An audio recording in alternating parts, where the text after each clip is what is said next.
everyone. I wanted to give you a quick walkthrough of the new fall 2021 protocols for Canvas. Across the district, we want to be as consistent as possible with how we set up our Canvas courses, so that way students can get around our course and find their way to our activities as easily as possible. There's some updated video walkthroughs here for you for any of the topics, or reach out to one of your coaches to help you set your course up following these protocols. So first up, let's talk about templates and organization of your course. So you do not have to use one of the official templates. Now that we are more familiar with Canvas, you can feel free to add some customization and personalization to your course. However, you want to make sure that you're following a similar organization to at least one of these templates to help our students navigate a little bit easier. So your course should either follow a weekly template with a home page and buttons. It could follow a unit template with a home page with buttons, or you can follow a weekly or unit look with students going straight to the module page instead of having an official home page. So as long as you're following one of those methods, it's totally fine. If you want to pull in a template, you need to go to Commons and search for D155 Fall 2021. Also, if you do not use a template, make sure you're following the rest of the protocols on this sheet as you are customizing that homepage to make it work for you and your students. So another important tip this year is throughout the school year, throughout the semesters, make sure that you are communicating with your students how they should navigate your course. Keep in mind that students are in several courses that look a little bit different, so you want to make sure that you explain to them how they should easily find things in your course. Next up, we're talking about creating content in your course. Something that we're staying consistent on is that everyone should be building assignments, activities, pages, resources in modules. Modules is where you're going to keep activities and assignments and hopefully direct students to go to find their activities. Anything that's graded or even view only should be assignments, discussions, quizzes, pages within Canvas.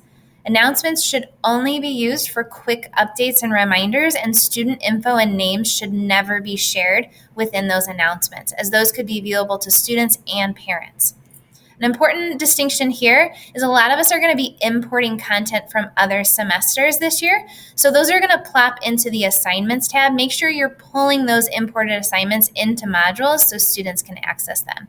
Also, you might be creating no submission or on-paper assignments within the assignments tab this year, but make sure if there's any links, directions, resources within those assignments, again, they are pulled into the modules page. Next, let's talk about grade syncing. This is staying very similar. You do have the option to manually sync or auto sync, but make sure if you're deciding to manually sync, make sure that you're doing that at least once a week. Not only are you syncing once a week, but you need to compare those grades to your Skyward gradebook to make sure that there's no errors or issues. Grades should never, ever, ever be entered into Skyward. Everything needs to be created within modules in Canvas and then synced over from Canvas to Skyward.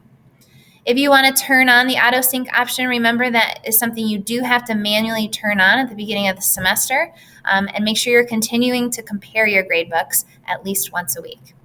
Navigation is one way that we can stay really, really consistent among our courses. This is the most basic look of what you must have in your navigation viewable for students, with this grade sync option being viewable for you as the teacher in case you need to do any remastering. So it should be in this order for every course, and then anything that you have that's course specific, like My Math Lab or maybe Edpuzzle or Flipgrid, those things need to be added as course specific, but they should be listed after these basic navigation options. If we're not using Zoom at all next year, then we can cut this out of our protocols, but it should go home, Zoom Classroom, announcements, then modules. Remember, that's where you as the teacher are building, and you're encouraging students to go there to find daily materials. The assignments tab is going to be new, and this is where you're going to direct students to find late work, missing work, but it's not as organized and user-friendly as modules, so we still want to continue to have students find things daily in modules. And then giving students access to their grades is also necessary as well. We're still going to continue using weekly or unit overviews and calendars within our courses. This is found to be really helpful for students to find their daily work and look back and see if they missed anything. So you don't have to go as crazy with linking things. However, linking to their daily assignments and any activity that you want them to access that day is going to be really helpful for the students to find things. Finally, Zoom Classroom again is going to be, determined for the fall next year, but that should be the second link on your navigation. And remember, you're going to set up those links by period within the Zoom Classroom. And then this is also something that's going to be really helpful if you have a sub. Having those generic sub plans, seating charts, general information for subs in an unpublished modules is going to be helpful if you have an unexpected absence. Also, consider putting your Skyward rosters within that sub module so that way subs can easily take attendance and know who's there and who's not.